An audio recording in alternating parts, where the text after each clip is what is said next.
like you always do. Till the blue skies chase those dark clouds far away.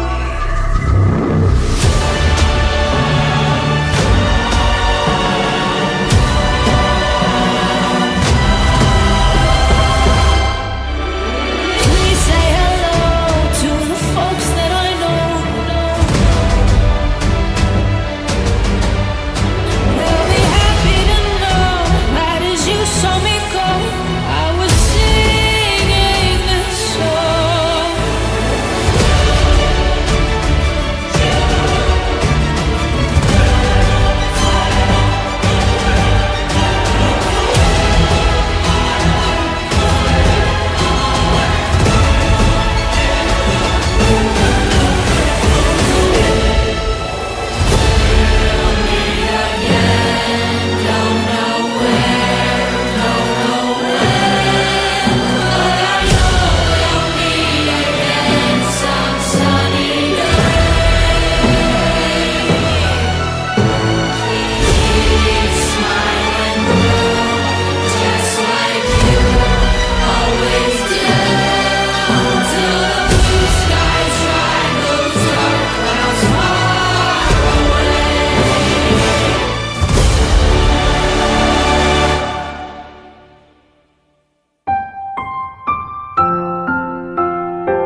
Sa tuwing Tayo'y nagkakatipon ngayon sa harapan ng Diyos upang pagbuklurin sina kapatid na Ivan Manungay Molo at kapatid na Pamela Trixie Fernandez Barcelon sa pamamagitan ng banal na pagkakasal. kilap ng aking mga pangarap laging sa'yo. Dahil dito'y iiwan ng lalaking kanyang ama at ina at makikisama sa kanyang asawa. At ang dalawa'y magiging isang laman. Kaya hindi na sila dalawa kundi isang laman. Ikaw ang aking payapa, ang aking hilom. Di Kapatid na Ivan, sapagkat kinahabagan ka ng Panginoon Diyos na napabilang sa mga tunay na manggagawa sa kawan ng Panginoon, kung kaya't mabubuhay kayo sa loob ng ministeryo.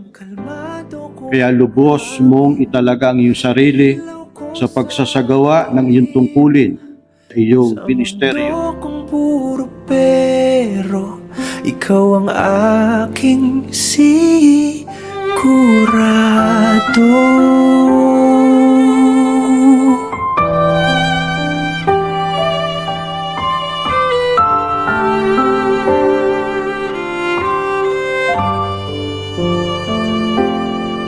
Kahit ano Isang mabait na babae, sino makakasumpong, sapagkat ang kanyang halagay higit na makapupo kaysa mga rubi. Ang puso ng kanyang asawa ay tumitiwala sa kanya at siya hindi kukulangin ng pakinabang. Gumagawa siya ng mabuti sa kanya at hindi kasamaan lahat ng mga kaarawan ng kanyang buhay. kung aking tahanan o pag-ibig ko,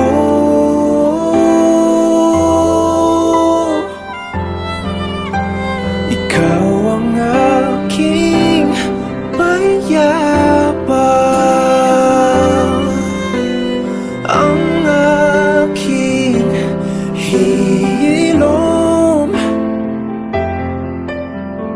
Dinalangin payabang, sagot sa aking tanong. Ikaw ang kalmado kong hangin, ilaw ko sa dilim, sa bukas na darating.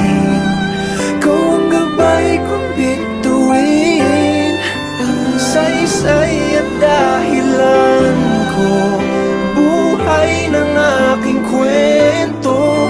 Sa mundo kong puro pera, ikaw ang aking sigurado.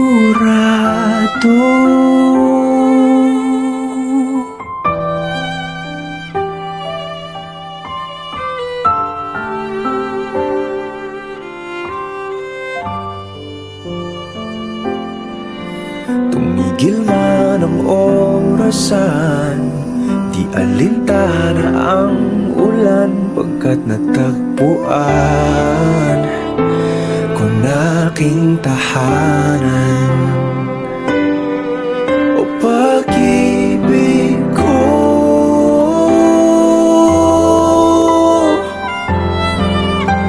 ikaw ang aking mayabang. Bayaang ito'y maging tatak ng inyong pinagbuklod na kapalaran at ng inyong pagkakasundo, pagsusuyuan, pagmamahalan at katapatan, na sa pamamagitan nito mula ngayon ay natatalian kayo hanggang sa kayo papaghiwalayin ng kamatayan. At yayamang tinupad na ninyo ang matapat na pagkakasundo. Ako, sa pamamagitan ng aking karapatan bilang ministro ng Ebanghelyo, ay pinahayag ko na kay tunay ng mag-asawa ayon sa mga utos ng Diyos at sa mga batas ng ating bansa. Ang pinapagsama nga ng Diyos ay huwag papaghiwalayin ng tao. Kurado.